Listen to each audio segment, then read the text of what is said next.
오늘의 주요 뉴스입니다. 꿈의 물질로 알려진 상온 초전도체를 국내 연구진이 세계 최초로 개발했다는 발표에 전 세계의 관심이 쏠리고 있습니다. 해외 과학자들의 검증이 이루어지고 있는데 이번 연구 내용이 사실일 수 있다는 평가가 미국과 중국에서 잇따라 나오기도 했습니다.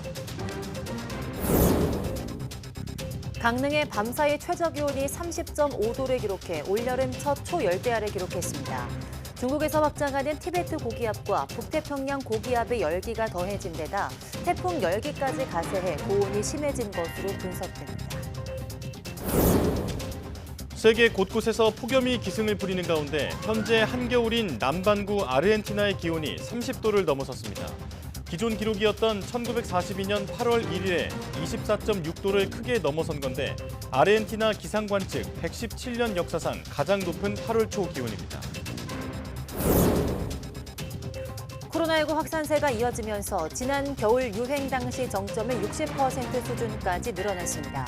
이달 중순에는 일평균 확진자가 6만 명대까지 늘 것으로 예상되면서 방역 완화 2단계 시행에 고민이 커지고 있습니다. 달이 지구에 가까워져 크게 보이는 현상인 슈퍼문이 2일 새벽에 이어 오는 31일 오전에도 뜰 예정입니다. 한 달 안에 두 번째 뜨는 슈퍼문으로 블루문이라 불리는데 지난 2018년 이후 5년 만이며 다음 블루문은 2037년 1월입니다.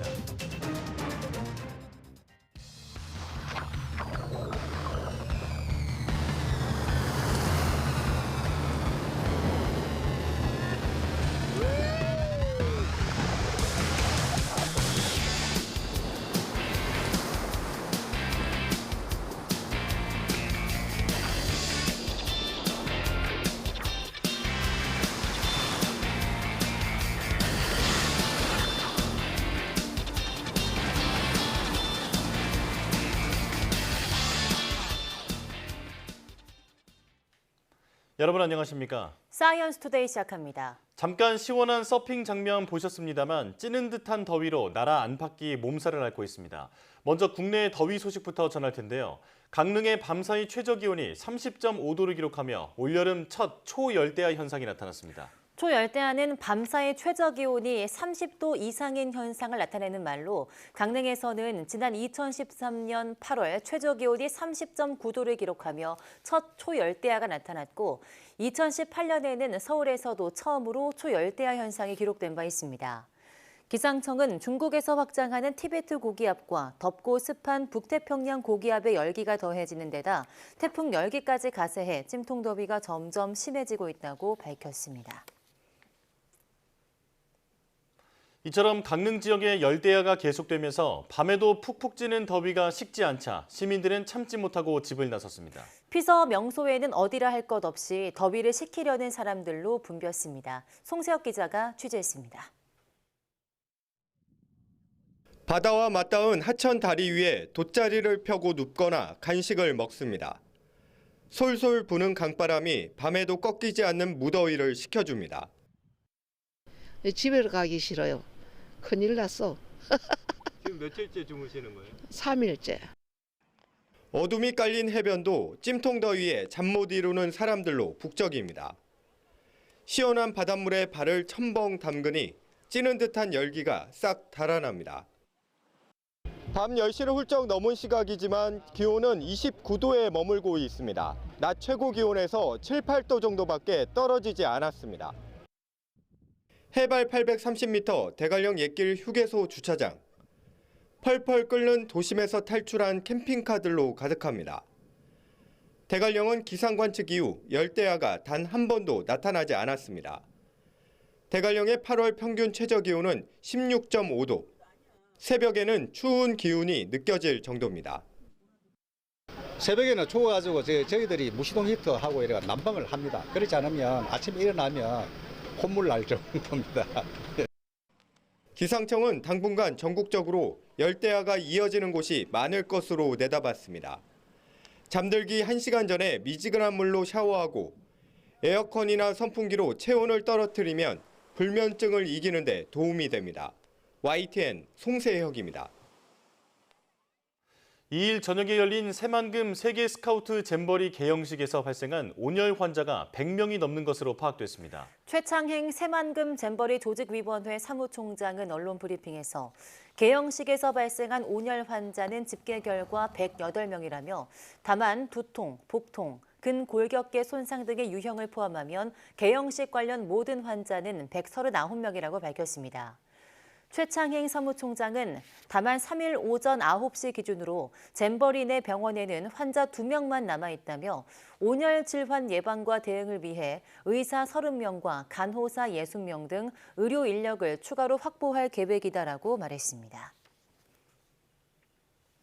무덥고 습한 날씨 속에 뱀이 민가에 출몰하는 사례도 잦아지고 있습니다. 벌 역시 활동이 왕성해지며 인명피해나 벌집 제거 요청이 이어지고 있습니다. 지환 기자입니다. 지난달 24일 강원도 강릉 신고받고 119 대원이 출동했습니다. 뱀 좀 치워달라는 요청. 차량 보닛을 살짝 여니 자리를 잡은 건 커다란 구렁입니다. 와, 크다. 와, 크다 이거. 구렁이 많네. 머리 잡아야 돼. 머리. 빨리 들어가기 전에 머리. 들어간다. 됐다. 무더위가 이어지면서 전국적으로 뱀 출몰 신고가 잇따르고 있습니다. 인천에선 산책하던 개가 뱀에 물렸고 강원도 평창에선 구렁이가 전봇대에 올라가 정전이 발생했습니다. 뱀 출몰이 잦은 이유는 덥고 습한 날씨가 이어지면서 상대적으로 서식이 쉬운 주거지 인근으로 뱀이 이동했기 때문. 아프리카 돼지열병으로 천적인 멧돼지 개체수가 급감한 것도 원인이라는 분석입니다. 변온동물이다 보니까는 체온을 낮출 수 있는 공간을 선호하거든요. 얘네하고 사람이 동선과 시간이 또 겹치는 경우가 있어가지고 또 그렇고 지금이 또 그 5월부터 번식기 해가지고 뱀뿐 아니라 벌도 늘었습니다. 축구공만한 벌집 제거 요청이 많아지면서 소방대원들은 무더위에 전쟁을 치르고 있습니다. 벌에 쏘여 숨진 사람만 올해 들어 벌써 3명. 20일 가까이 실종자 수색 작업이 이어지는 수해 현장에서도 가장 힘든 게 뱀과 벌입니다. 풀숲에 뱀, 또 풀독 이런 것들의 대원들이 지금 많이 상처를 입고 있는 그런 상황입니다. 도심에서 뱀을 만나거나 벌집을 발견하면 즉시 자리를 피하고 119에 신고해야 합니다. 만약 뱀에 물렸다면 깨끗한 물로 씻어내고 상처 부위를 압박한 채 응급실로 가야 합니다.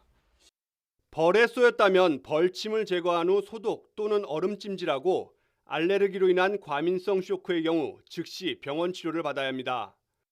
YTN 지환입니다.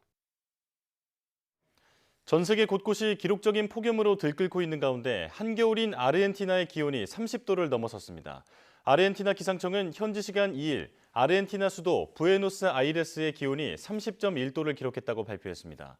이는 117년의 아르헨티나 기상통계 사상 최고의 8월 초 기온으로 1942년 8월 1일의 기존 기록 24.6도를 크게 갈아치운 것입니다.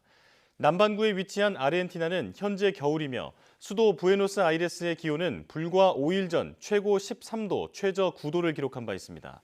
수도 부에노스아이레스뿐 아니라 산타페주, 코르도바주를 포함한 아르헨티나 국토의 반 이상이 30도 이상을 기록했습니다. 기후변화로 인해 지난달 지구촌 인구 10명 중 8명이 폭염을 경험했다는 연구 결과가 나왔다고 AP통신, NBC 등이 현지 시간 2일 보도했습니다. 전날 발표된 비영리 기후변화 연구그룹 클라이밋 센트럴의 연구 결과에 따르면 전 세계 인구의 81%에 해당하는 65억 명의 사람이 지난달 최소 하루는 기후변화로 인한 폭염을 경험한 것으로 나타났습니다. 지역별로 보면 이집트 알렉산드리아, 알제리 알제, 방글라데시 다카, 카메룬 두알라, 과테말라 과테말라시티, 사우디아라비아 제다 등 870개 도시에서 25일 이상 기후변화의 영향으로 폭염을 기록했습니다. 연구진은 기후변화가 전 세계의 일일 기온에 미치는 영향을 숫자로 나타낸 기후변화 지수를 개발해 전 세계 200개국 4,700개 도시의 지난달 1일부터 31일까지의 기온을 조사했습니다. 제6호 태풍 카눈이 일본 오키나와 현을 강타하면서 지금까지 2명이 사망하고 58명이 다친 것으로 파악됐습니다. 지난 1일 오키나와 섬에서는 90세 남성이 무너진 차고에 깔려 숨진 데 이어 주택 화재로 화상을 입은 89세 여성이 병원으로 옮겨졌지만 사망했습니다. 또 현재까지 58명이 다친 것으로 파악됐는데 고령자들이 야외에서 강한 바람에 의해 쓰러져 다치는 사례가 잇따르는 것으로 전해졌습니다. 오키나와현은 전체 가구의 4분의 1에 해당하는 16만 4,200여 호의 전기 공급이 끊겼습니다. 이와 함께 오키나와 지역의 많은 항공편과 배편 운항이 중단되면서 오키나와에 머무는 한국인 관광객들도 귀국하지 못한 채 발이 묶여 있습니다. 대형 태풍인 카누는 오키나와현 미야코지마 북서쪽 해상에서 느린 속도로 북서 방향으로 이동하고 있습니다. 제6호 태풍 카눈이 일본 규슈 남쪽 해상까지 이동한 뒤 우리나라에 영향을 줄 가능성이 있다는 전망이 나왔습니다. 기상청은 태풍이 동중국해에서 정체한 뒤 급격히 방향을 틀어 오는 6일에서 7일쯤 일본 규슈 남쪽 해상까지 진출하겠다고 밝혔습니다. 2호 진로는 중위도 기압계의 변화에 따라 무척 유동적이라고 기상청은 덧붙였습니다. 다만 예보에 주로 참고하는 슈퍼컴퓨터 예측 모델 4개 가운데 3개가 일본을 관통해 동해로 북진하는 것을 모의하는 것으로 나타났습니다. 기상청은 태풍이 다음 주 중후반쯤 우리나라에 직접적인 영향을 줄 가능성도 있다며 앞으로 발표되는 태풍 정보에 주의를 기울여달라고 당부했습니다.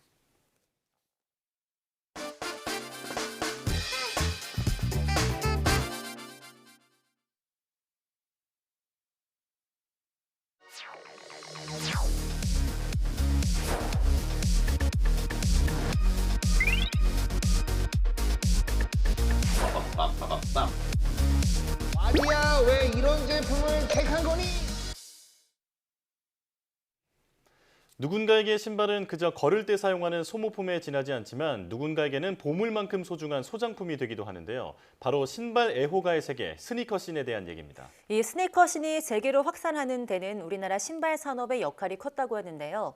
저기 잠깐만요. 오늘은 신발이 좋아 대기업까지 그만둔 진정한 신발 마니아 와디와 함께하겠습니다. 어서 오세요. 안녕하세요. 안녕하십니까. 자, 우선 사이언스 투데이 시청자 여러분께 자기소개부터 해주실까요? 안녕하세요. 저는 유튜브 와디의 신발장이라는 채널을 9년째 운영하고 있는 와디라고 합니다. 지금 한남동에 있는 에글릿이라는 신발 편집 매장을 같이 운영하고 있기도 합니다. 네, 자 와디는 무슨 뜻인가요? 제 이름이 고영대인데 네네. 영대 이니셜을 따서 YD라고 보통 쓰고요. 어. 거기서 이제 와디가 파생돼서 지금까지 쓰고 있습니다. 아, 예, 그렇군요. 저희가 신발 이야기로 들어가기 전에 먼저 와디님의 역사부터 이야기를 할까 하는데요. 대학 시절에 래퍼로 활동하셨다가 나중에는 또 삼성전자까지 가시고 지금은 또 어떤 길을 걸어오셨는지 얘기 부탁드릴게요. 일단 고등학생 때부터 힙합 음악이 굉장히 좋아서 이제 음악 활동을 좀 했고요. 이거를 계기로 조금 랩을 조금씩 진행해 오다가 기억하실지 모르겠지만 2006년도에 아마 메가패스라는 TV CF도 찍게 되었었고요. 알고 네. 있죠. 네, 뮤직뱅크에도 나가보고 굉장히 재미있는 대학 시절을 보냈어요. 그리고 네.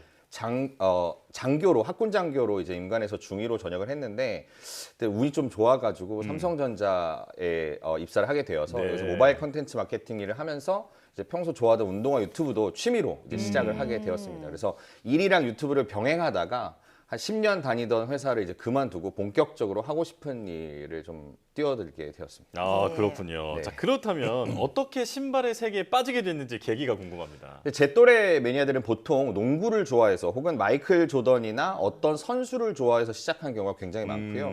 90년대 NBA가 굉장히 공격적으로 글로벌 마케팅을 진행했거든요. 네. 이때 전 세계 청소년들이 조던이나 농구 스타들을 동경하게 됐고 또 일본에서 이제 슬램덩크라는 만화가 굉장히 히트를 치면서 그렇죠. 농구 문화의 붐이 일었습니다. 저도 그때 열광하던 아이 중에 한 명이었고요. 특히 그때 농구화, 근데 신발에 좀 매료되기 시작했죠. 아, 네, 오늘 네. 저희가 또 이제 와디님을 모신 만큼 들어오실 때부터 제가 운동화를 봤는데요. 멋진 파란색 스니커즈를 신고 오셨습니다. 네, 그럼 대체 신발을 왜 모으시는 건지, 신발의 매력이 뭔지도 들려주시죠. 제가 회사 생활을 하다가 이게 되게 피곤하고 힘든 날들이 가끔 있잖아요. 그럴 때 장롱 위에 이제 올려놨던 신발을 하나 아끼는 걸 꺼냅니다. 그래서 네. 딱 꺼내서 싹 돌려보는 거예요. 그래서 디자인이나 막 스토리, 막 제품의 소재나 막 질감 이런 것도 다 느끼면서 네네. 냄새도 맡아보고 네네. 그럴 때 이제 좀 행복한 마음이 들더라고요. 네. 한 번은 집에 와서 퇴근해서 그걸 막 보고 있는데 아내가 이제 본 거예요. 그 모습을. 네네네. 이걸 되게 이상한 시선으로 보더라고요. 신발을 왜 그렇게 보고 있지? 근데 이때 내가 이 신발을 좋아하고 여기서 만족스러운 감정을 음. 얻는 이거를 다른 사람들한테 이해할 수 있도록 설명을 좀 해봐야겠다라고 생각한 게 있는데 조선 백자를 저는 비유를 합니다. 네네. 그래서 옛날에 우리 조상들도 조선 백자 같은 거 놓고 미적인 아름다움을 그냥 감상하려고 굉장히 비싸게 구매를 해서 감상만 하잖아요. 그렇죠, 전시하고. 저한테도 약간 신발은 그런 존재 중에 하나지 않을까 생각하고 있습니다. 바로 이해가 됩니다. 네. 자, 그리고 신발 애호가들의 세계를 이른바 스니커씬이라고 부르던데 이 스니커씬의 역사를 좀 간략하게 설명해 주실까요? 스니커라는 것 자체가 원래 신발은 가죽이나 나무로 만들었다가 고무를 사용하면서 밑창을 고무를 대기 시작합니다. 그래서 스니크라는 뜻이 살금살금 다가오다라는 뜻인데요. 고무 밑창은 소리가 안 나니까 걸을 때 소리가 안 나? 너는 스니커구나. 그래서 스니커스라는 이야기가 이제 조용한 처음에 신발이구나. 네, 맞아요. 네네네. 그렇게 시작이 됐고 이게 점차 퍼져 나가면서 뭐 컨버스, 아디다스, 푸마, 아식스 막 이런 브랜드들이 막 뛰어들기 시작한 거죠. 신발 네네. 제조에. 이때부터 이제 신발의 디자인 같은 어떤 심미적인 요소들이 들어가기 시작하고 네. 푸마, 스웨이드가 첫 번째로 가장 인기를 끌었던 신발이고 뭐 그다음에 아디다스 슈퍼스타, 나이키 에어포스 원 뭐 이런 제품들로 인기가 계속 이어지게 됐죠. 근데 네. 그 다음에 도시별 한정 컬러 같은 것들이 나옵니다. 그래서 특정 시장을 위해서 별도 주문했다. 그래서 별주 모델이라고 불러요. 근데 한국에서는 미국에 있는 별주 모델을 살 수 없는 거죠. 네네네. 그리고 브랜드 간의 협업 같은 것들이 이어지면서 구하기는 굉장히 어렵지만 나는 갖고 싶은 그런 신발들이 많이 생겨나게 됩니다. 그래서 네네. 이런 흐름 속에서 자연스럽게 신발을 소장하는 문화가 생기기 시작하고요. 그거를 사고 싶으니까 돈을 얹어서 주는 리셀 문화가 이제 생겨나게 되고 그게 커지면서 리셀 시장이 형성이 됩니다. 그래서 예, 예. 신발이 소모품에서 소장품으로 넘어가게 된 계기가 그때부터 시작이 됐고요. 네네. 사실 근데 스니커 씬이 시작된 데는 한국입니다. 그래서 우리나라 부산을 중심으로 세계적인 브랜드의 신발을 다 제작해서 수출을 해왔는데 네네. 1985년도에 조던 1 같은 경우에는 이 수리를 하기 위해서 밑창을 뜯어내면 네네. 가끔 한글로 최고의 품질을이라고 써 있는 경우도 있어요. 네. 그렇군요. 네. 네. 또 말씀하신 리셀에 대해 이야기도 나눠볼까 하는데요. 그 드랍하는 곳 가보면 텐트 치고 막 줄 서셔서 맞습니다. 막 물건을 얻은 다음에 다시 파는 그런 것들도 네네네. 있더라고요. 리셀 현황도 좀 말씀해 주시죠. 뭐 신발이 이제 돈이 된다는 소식이 들리면서 사람들이 많이 몰렸습니다. 네. 그래서 한 5년 전부터 리셀 시장이 굉장히 활성화됐는데 한정판에 당첨된 걸 곧바로 다시 팔거나 아니면 직업적으로 리셀을 하시는 분들도 생겨나기 시작했죠. 예, 예. 그리고 관련해서 플랫폼들도 굉장히 많이 생겼고요. 근데 작년부터는 추세가 조금 꺾였다고 보시면 좋을 것 같고 예, 예. 사실 스니커 씬이라는 것이 신발 매니아들끼리의 놀이 같은 그런 재미있는 문화였는데 돈을 위한 막 리셀만 하는 문화 이런 걸 좀 실증을 느끼신 분들도 좀 떠났고 네네. 그다음에 경기가 침체가 되면서 소장품들에 대한 관심이 조금 사그라들기도 했어요. 네네. 예를 들면 뭐 미술품이나 코인이나 NFT 이런 것들 가격이 좀 많이 떨어졌다고 하더라고요. 근데 재밌게도 신발 리셀 가격도 같이 떨어졌습니다. 네. 그러니까 신발을 투자로 보고 들어온 자본도 상당했다는 거죠.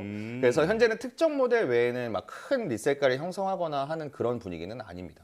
그렇군요. 자, 그런데 이게 제가 잘 모르지만 이렇게 거래되는 운동화들을 대부분 보면 나이키가 많더라고요. 네, 이게 왜 나이키가 이렇게 사랑을 받는 건가요? 스티브 잡스가 나이키는 세계 최고의 마케팅 회사다라고 말할 정도로 나이키는 제조 회사라고 본다기보다 나이키는 그들의 역량을 운영이나 마케팅에 훨씬 더 집중을 하고 있다고 저는 생각하거든요. 네네. 그만큼 잘하고 있고 그래서 더불어 운도 굉장히 좋았습니다. 그래서 창사 초기에는 아식스와의 상표권 분쟁에서 이기면서 독자적인 브랜드로 자리를 잡았고 사실은 근데 마이클 조던의 영입이 결정적이었죠. 나이키는 네네. 당시 농구화 시장에서 3위였습니다. 근데 루키였던 마이클 조던이랑 계약을 하면서 그 조던이 역사상 가장 신화적인 선수가 되면서 나이키는 정말 어마어마한 홍보 효과를 얻게 됐죠. 네. 또 마침 90년대 NBA가 전 세계로 영향력을 확대하려고 굉장히 공격적인 마케팅을 펼쳤는데 당시 마이클 조던이 최고였고 네네네. 또 나이키를 신고 있었기 때문에 항상 그 전면에 등장했던 거예요. 그래서 제 생각에는 아마 역사상 가장 성공한 협력 사례가 아닐까 싶은데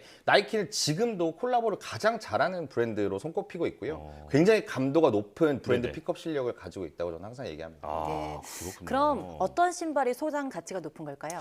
근데 이게 소장 가치라는 말부터 정의를 좀 내려야 될 것 같은데 네. 사실 상대적이거든요.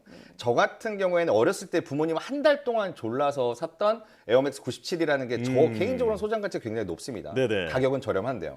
근데 만약에 가치의 상승으로 보신다면 사실 뭐가 얼마나 오를지 아무도 모르잖아요. 예측할 수 있었으면 저도 다 사놨겠죠. 그렇겠죠. 근데 어떤 아티스트나 브랜드와의 어떤 신발 브랜드의 콜라보레이션이다. 이거는 사실 2번, 3번 똑같은 모델이 나오기 쉽지 않습니다. 여기서 끝난다는 얘기죠. 네네. 그래서 제가 봤을 때는 어떤 신발이 발매한다고 했을 때 이 신발이 좀 예쁘다, 내 마음에 든다. 근데 이게 콜라보레이션 제품이다. 그러면 한번 도전해 볼 만한 것 같습니다. 아, 그렇군요. 자, 그리고 이제 우리나라의 보이그룹 이제 빅뱅의 지드래곤이 나이키와 협업해서 만든 이른바 GD포스가 아주 굉장한 화제를 끌어모았다고 들었습니다.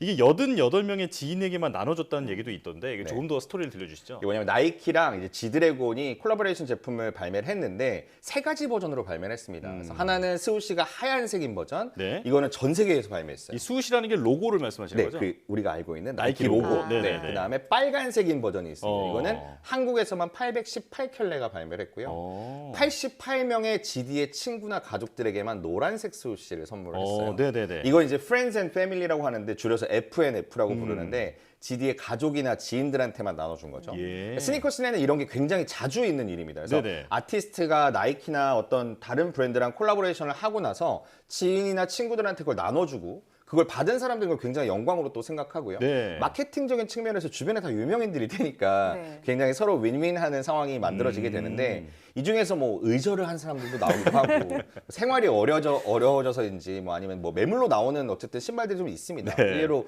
브일론이라고 하는 브랜드가 나이키랑 협업해서 만든 FNF 제품은 글로벌 탑티어 아티스트들한테 많이 갔거든요. 예. 근데 실제로 국내외 여러 스토어에 이미 매물로 나와 있습니다. 아, 재밌는 그래요? 거는 제품의 보통 박스에다가 이름을 써주는 거예요. 누구에게. 네네네. 네. 친구니까. 근데 팔 때는 그걸 다 지우고 팝니다. 소문이 나지 않게 하기 위해서.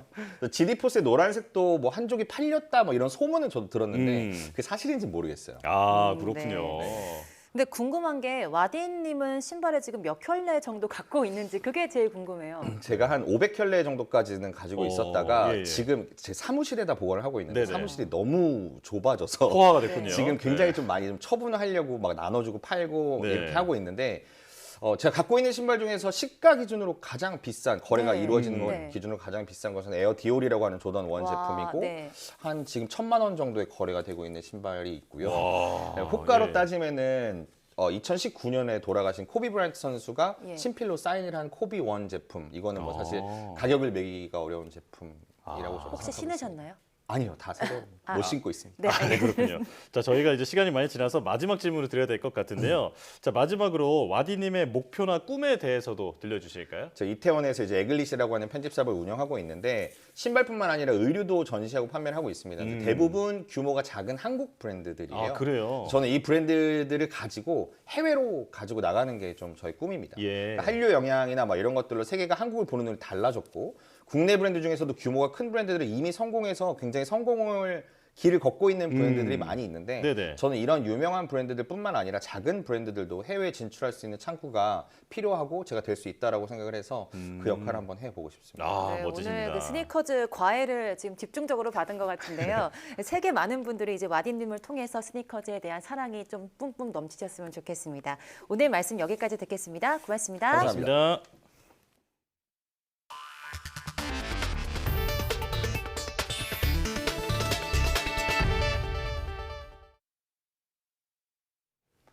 달이 지구에 가까워져 크게 보이는 현상인 슈퍼문이 지난 밤에 이어 이달 말에 또 한 번 뜰 예정입니다. 미국 CNN 등 외신들에 따르면 한국 시각 기준 2일 새벽 3시 32분에 이어 오는 31일 오전 10시 36분쯤에 슈퍼문을 두 번째로 관찰할 수 있을 전망이라고 밝혔습니다. 따라서 31일 새벽부터는 평소보다 큰 보름달을 볼 수 있을 전망입니다. 특히 이달 말에는 지구와 달의 거리가 35만 7,344km로 지구에서 가장 가까워 올해 가장 큰 슈퍼문으로 기록될 것으로 보입니다. 이렇게 한 달에 두 번 보름달이 뜨는 경우 두 번째 뜨는 달을 서양에서는 블루문이라고 부르는데 2018년 이후 5년 만입니다. 천체 물리학자 프레드 에스파낙의 데이터에 따르면 다음 블루문은 2037년 1월에 뜰 예정입니다.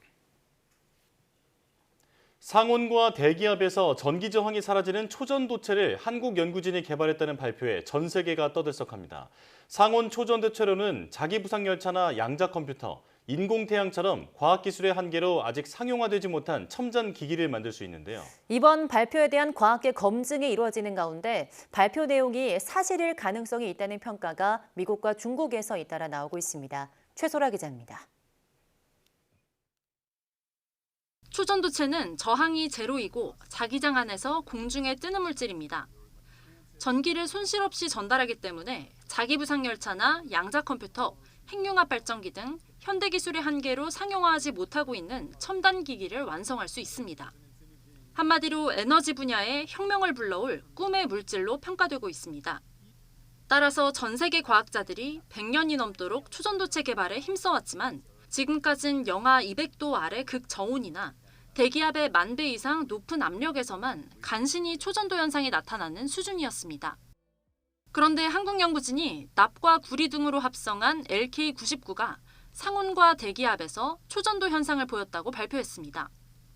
온도와 상관없이 저항 제로의 성격을 나타낼 뿐 아니라 20도 내외의 상온과 1기압 정도의 일상적인 조건에서도 자기장을 받으면 공중에 떴다는 겁니다. 19장짜리와 22장짜리 논문 2편에선 LK99를 만드는 과정과 LK99의 실물이 담겼습니다. 현재는 학술지 정식 게재 이전으로 사전 공개 사이트에 실린 상태지만 곳곳에서 적극적인 검증이 이루어지고 있습니다. 미 로렌스 버클리 국립연구소는 논문 내용을 시뮬레이션한 결과 이론적으로 가능하다며 긍정적으로 평가했습니다. 이어 중국 화중과학기술대 연구팀은 실제 실험을 진행했더니 LK99가 자기장에서 둥둥 뜨는 데 성공했다고 주장했습니다. 다만 저항이 완전히 사라지는지는 확인되지 않았습니다. 실험이 사실이고 이게 실현화된다면 대단한 열풍이 아마 불 것 같아요. 전자소자가 되려면 이게 방막화가 가능해야 된다. 물질 자체가 물리적으로 화학적으로 안정해야 된다. 선으로 뽑아지는지 또 만들었을 때 가격이 충분히 좀 실용성이 있는지 종합적인 걸 따져야죠. 한국연구진의 논문이 사실로 밝혀진다면 노벨상 등 세계적 권위상 수상은 물론 전 세계 과학기술계를 혁신적으로 끌어올릴 발견이라고 기대를 모으고 있습니다. YTN 사이언스 최소라입니다. 일본 농림수산성은 유럽연합 EU와 노르웨이, 아이슬란드가 2011년 후쿠시마 제1원전 폭발 사고 이후 유지해온 일본산 식품에 대한 수입 규제를 철폐했다고 발표했습니다.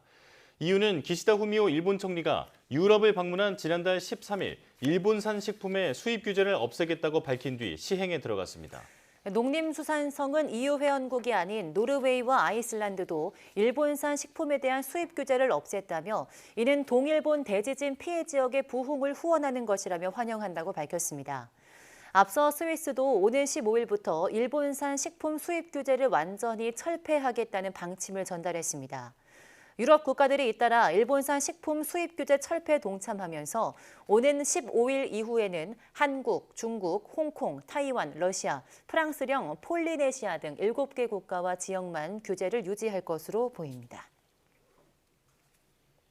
코로나19 확진자가 꾸준히 늘면서 어느새 지난 겨울 유행 당시 정점의 60% 수준까지 증가했습니다. 이달 중순엔 일평균 확진자가 6만 명대까지 늘 것으로 예상되면서 코로나19의 감염병 등급을 낮추려고 하는 방역 당국에 부담이 되고 있습니다. 기정훈 기자입니다. 지난주 코로나19에 새로 걸린 확진자는 총 31만 3천여 명. 하루 평균 4만 5천 명 정도가 걸린 것으로 한 주 전보다 23.7%나 많습니다. 확산세 가늠자인 감염 재생산 지수도 1.19로 5주 연속 1 이상의 증가세를 기록했습니다. 작년 여름 확진자가 가장 많았을 때와 비교하면 35% 수준, 지난 겨울 유행 정점에 비하면 60% 수준까지 늘어난 겁니다. 위중증 환자와 사망자도 크게 늘었지만 방역당국은 크게 걱정할 필요는 없다는 입장입니다. 주간 치명률은 0.02%, 중증화율은 0.09%로 작년 여름철 유행 시기 치명률의 약 30% 수준으로 질병 위험도가 많이 낮아졌습니다. 때문에 방역당국은 이달 중순쯤 확진자가 작년 12월 수준인 하루 평균 6만 명까지 오르더라도 사망자는 그때 절반 수준일 것으로 예상하고 있습니다. 코로나가 또다시 큰 위협이 될 가능성은 낮지만 당분간 1년에 한두 번 크고 작은 유행은 반복될 것이라는 전망입니다. 다만 방역 완화 2단계 시행에는 부담이 커졌습니다.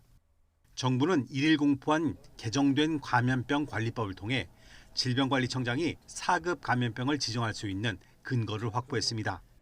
따라서 현재 진행 중인 고시 개정만 끝나면 2급 감염병이던 코로나는 독감처럼 전수 감시 대신 표본 감시만 하면 되는 4급 감염병이 됩니다. 당국은 2단계 방역 완화를 시행해서 병원 등 감염 취약시설에 일부 남아있던 마스크 착용 의무를 완전히 풀려 했는데 시행 시점이 다소 늦어질 수 있어 보입니다. 4급 전환 시행 시점과 관련해서는 국내외 유행과 방역 상황 등 종합적인 여건을 면밀히 고려하고 전문가 자문을 거쳐 신중히 결정할 계획입니다. 방역당국은 마스크 의무 완전 해제 일정 등을 다음 주에 발표하겠다고 밝혔습니다. 그러면서도 고령자나 면역 저하자에 대한 보호가 여전히 필요하다고 강조하고 다중이용시설에서의 마스크 자율 착용과 확진자의 5일 격리 권고를 적극적으로 지켜달라고 당부했습니다. YTN 기정훈입니다. 당뇨병 환자가 담배를 완전히 끊으면 심근경색과 뇌졸중 발생 위험을 크게 낮출 수 있지만 흡연량을 줄이는 것으로는 이런 효과를 전혀 기대할 수 없다는 연구 결과가 나왔습니다. 삼성서울병원 연구팀은 제2형 당뇨병 환자 34만여 명을 대상으로 흡연 행동 변화가 심혈관 질환에 미치는 영향을 5년 동안 관찰한 결과 이같이 나타났다고 밝혔습니다. 당뇨병 환자를 금연 그룹과 흡연량을 줄인 그룹, 흡연량을 유지하거나 늘린 그룹으로 나눠 관찰한 결과 완전히 금연한 경우 지속해서 담배를 피운 그룹보다 심근경색과 뇌졸중이 발생할 위험이 각각 20% 낮은 것으로 추산했습니다. 하지만 담배를 끊는 대신 흡연량을 줄인 그룹에서는 이런 효과가 전혀 관찰되지 않았다고 밝혔습니다. 매일 착용하는 소프트 콘택트 렌즈의 경우 미세먼지가 보통 이상인 날에는 착용을 중지하라는 내용이 사용 시 주의사항에 추가됩니다. 식품의약품안전처는 생활 밀착형 2등급 의료기기와 2014년 허가된 3, 4등급 의료기기 등 1,000개 제품을 재평가한 결과 176개 제품의 사용 시 주의사항을 변경하도록 조치했습니다. 특히 각막에 직접 부착하는 소프트 렌즈 가운데 1개월과 6개월 단위로 교체하는 제품에 대해 미세먼지 보통 이상인 날 착용을 중지하고 보존액 재사용을 금지하도록 명시하기로 했습니다. 식약처는 재평가 실시 제품의 이상 사례와 안전성 자료를 검토해 허가 변경 등을 조치하고 의료기기위원회 심의를 거쳐 관련 조치를 최종 확정했습니다.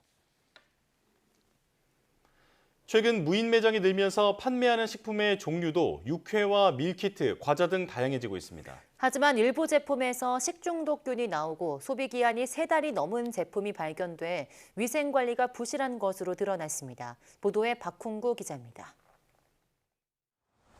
비대면이 익숙해지고 인건비를 낮출 수 있다는 장점 때문에 다양한 분야에서 무인 매장이 확산하고 있습니다. 최근엔 무인 정육점이 빠르게 늘고 있습니다. 한국소비자원이 이중 2개 회사 제품을 조사한 결과 육회 1개에서 식중독을 일으키는 황색 포도상 구균이 검출됐습니다. 또 무인 밀키트 매장의 불고기 제품에서도 재료가 변질된 게 확인됐습니다. 무인 밀키트 판매점에서 구입한 불고기 10개 중 1개 제품은 재료 중에 채소가 변질되어 있었습니다.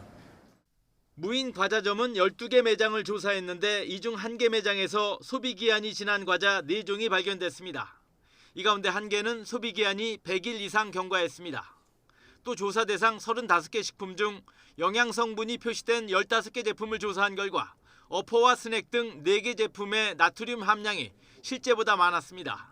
밀키트 6개 제품은 소비 기한과 내용량 등을 실제보다 부풀리거나 아예 표시하지 않았습니다. 소비자원은 조사 결과를 식약처에 통보하고 제조시설과 무인 매장을 확인한 후 행정조치를 취할 것을 요청했습니다. 소비자들에게도 여름철 기온이 높을수록 변질 우려가 큰 만큼 포장 상태와 소비 기한 등을 꼼꼼히 확인할 것을 당부했습니다. YTN 박홍구입니다.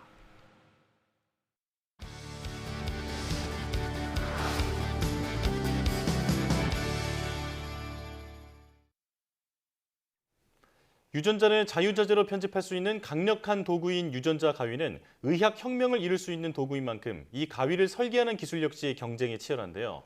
국내 연구진이 AI를 활용해 차세대 유전자 가위를 안전하고 정밀하게 설계할 수 있는 기술을 개발했습니다. 오늘 과학의 달인에서는 4세대 유전자 가위 기술인 프라임 편집기는 기존 모델과 어떤 점이 다른지, 또 이 모델을 설계할 수 있는 AI 기술에 대해서도 이야기 나눠보겠습니다. 연세대학교 의과대학 유구상 연구원 나왔습니다. 어서 오세요. 안녕하세요. 네, 나와주셔서 고맙습니다. 차세대 유전자 가위를 효율적으로 설계할 수 있는 인공지능 기술을 이제 개발하셨다고 들었는데요. 먼저 유전자 가위 기술부터 알아보겠습니다. 자, 이게 어떤 기술인가요?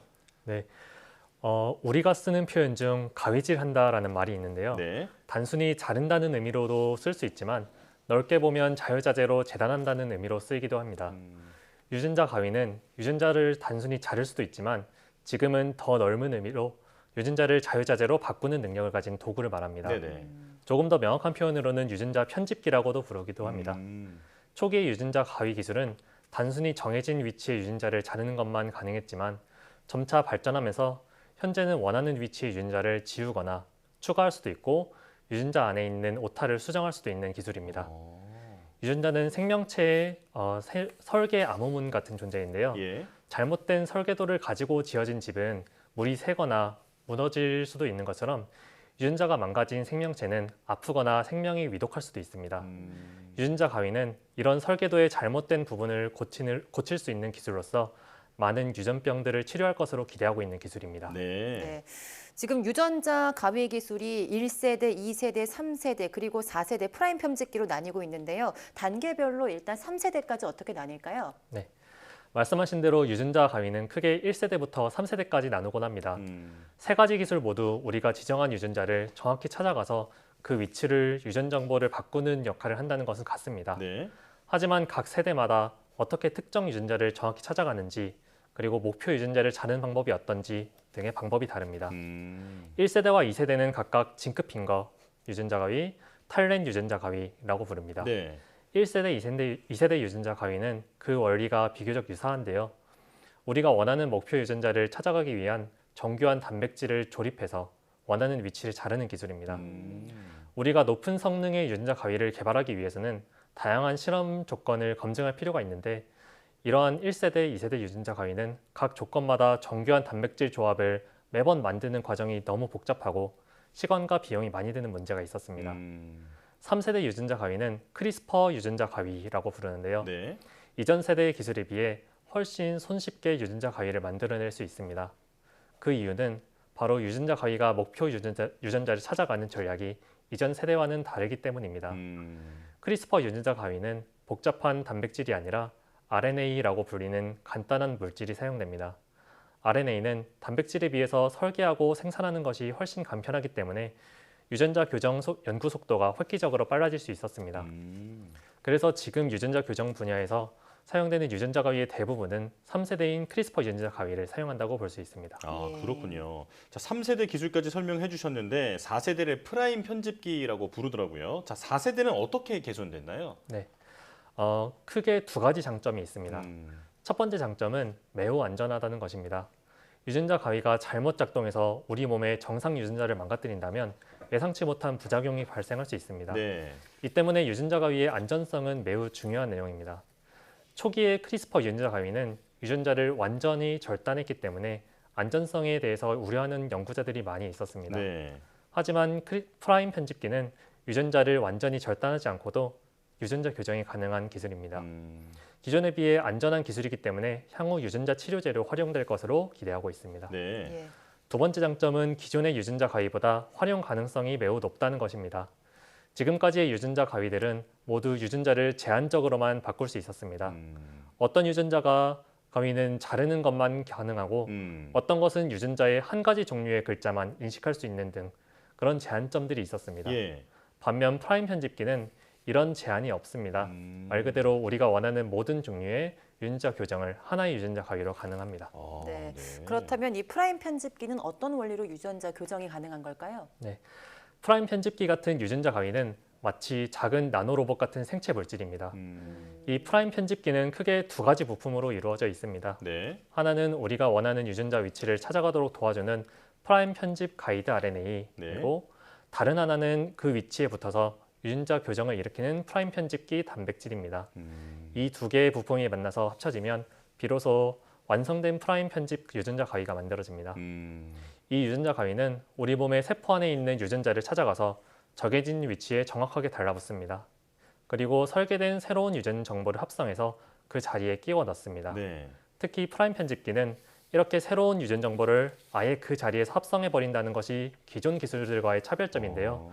우리가 원하는 대로 그 위치에서 유전 정보를 새로 만들어버리기 때문에 종류에 제한되지 않고 유전자 편집이 가능한 아주 강력한 기술입니다. 네, 정말 만능 편집기네요. 네. 자, 그렇다면 지금 이제 개발하신 기술이 이 프라임 편집기를 AI를 활용해서 설계하는 기술이다라는 건데요. 우선 이 기술을 개발하기 위해서는 많은 DNA 서열 정보 데이터 확보가 필요할 것 같은데 학계에 보고된 측정 데이터 중에서 이번 연구가 가장 큰 규모라면서요? 네, 맞습니다. 현재 제가 있는 연세대학교 김영범 교수님 연구실은 대량의 유전자 가위 효율을 측정하는 기술이 가장 뛰어난 그룹입니다. 그리고 이런 우리 방의 기술력을 이번 연구에서 최대한 집중했다고 말씀드릴 수 있습니다. 네.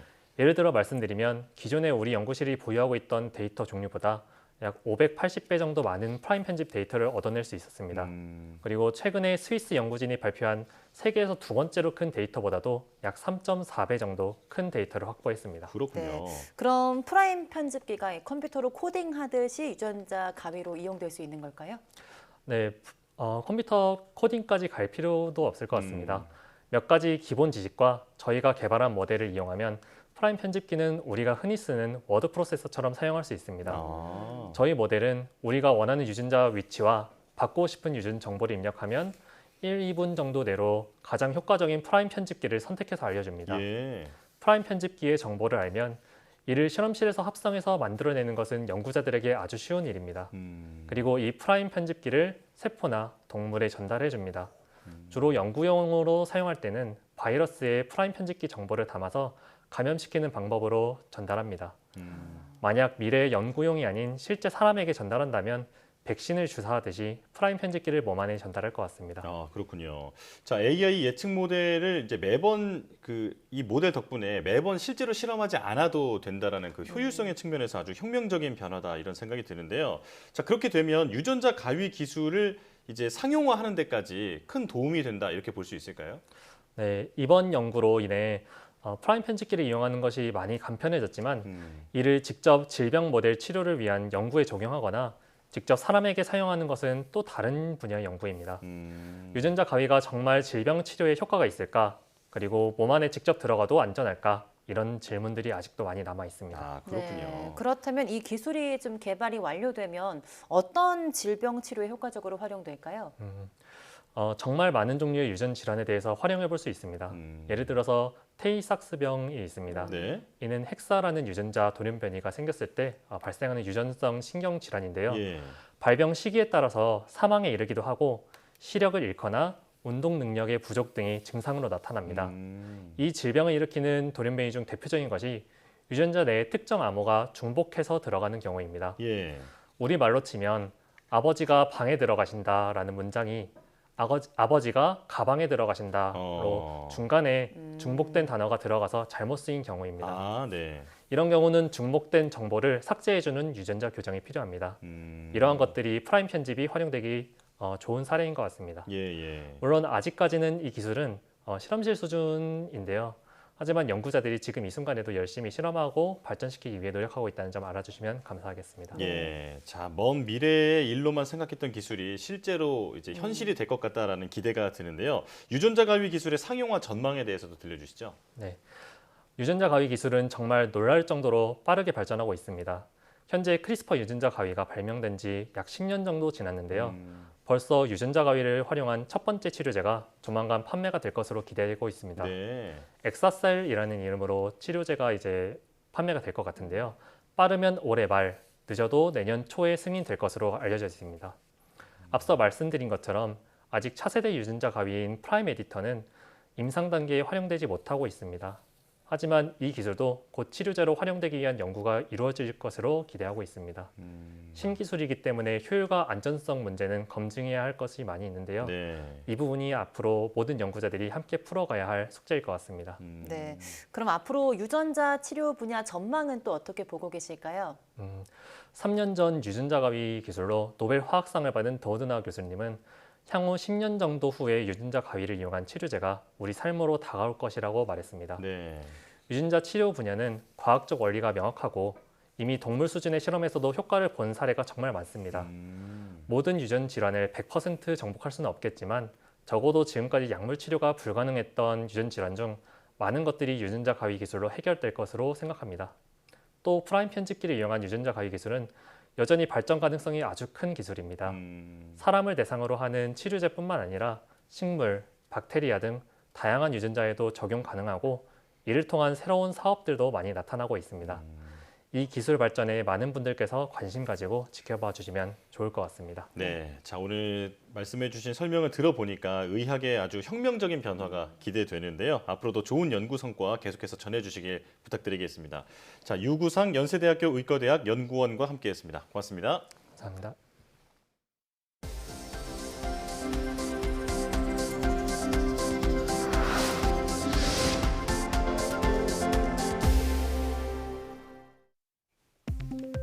딥페이크 음성 알고리즘으로 만든 영어와 중국어 문장을 사람들에게 들려주자 4개 중 1개는 진짜 사람 음성과 구분해내지 못한 것으로 나타났습니다. 영국 유니버시티 칼리지 런던 연구팀은 영어와 중국어 딥페이크 음성을 들려주고 진짜와 가짜를 찾아내는 실험에서 참가자들이 딥페이크 음성의 27%를 구분해내지 못했다고 밝혔습니다.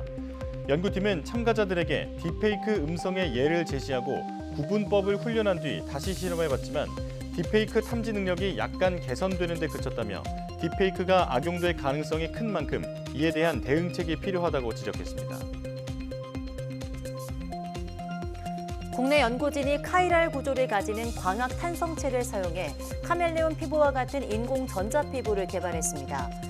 포스텍 최수석 교수팀은 카멜레온 피부에서 착안해 특별한 나노 공정 없이도 전기적인 신호를 받아 자유롭게 조직을 늘어나며 여러 색으로 동시에 변화시킬 수 있는 전자 피부를 개발했다고 밝혔습니다.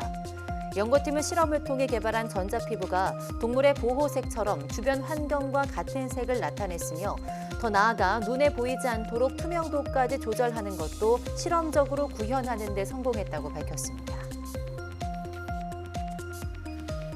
국내 연구진이 수소가스가 누출된 지점을 색상 변화를 통해 쉽고 빠르게 맨눈으로 확인할 수 있는 센서 기술을 개발했습니다. 키스트 박유신 박사팀은 고려대와 공동 연구를 통해 상온 대기압인 실제 환경에서 수소가스가 누출된 지점을 확인할 수 있는 가스 감음형 변색 기술을 개발했다고 밝혔습니다. 연구팀은 수소와 산소만 투구하는 고분자 방막을 팔라듐 방막으로 감싸는 센서를 개발해 방막 위에 나노미터 두께의 물층이 만들어지도록 했으며 이 물층이 센서의 빛 반사에 영향을 줘 색이 변하게 된다고 설명했습니다.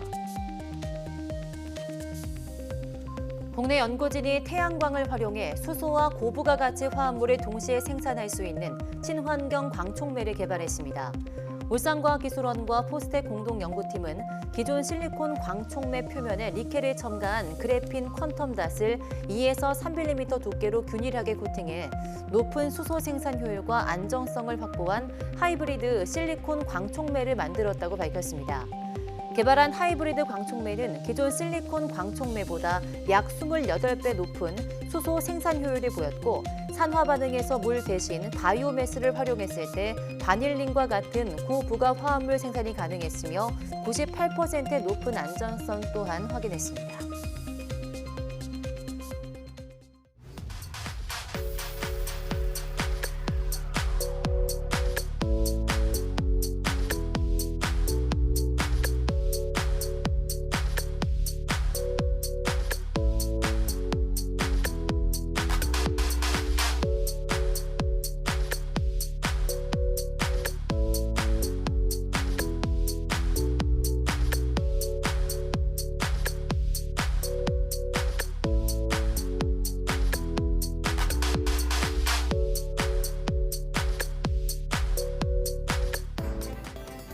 전해드린 것처럼 최근 무더위가 이어지면서 벌 관련해서 119 신고가 잇따르고 있습니다.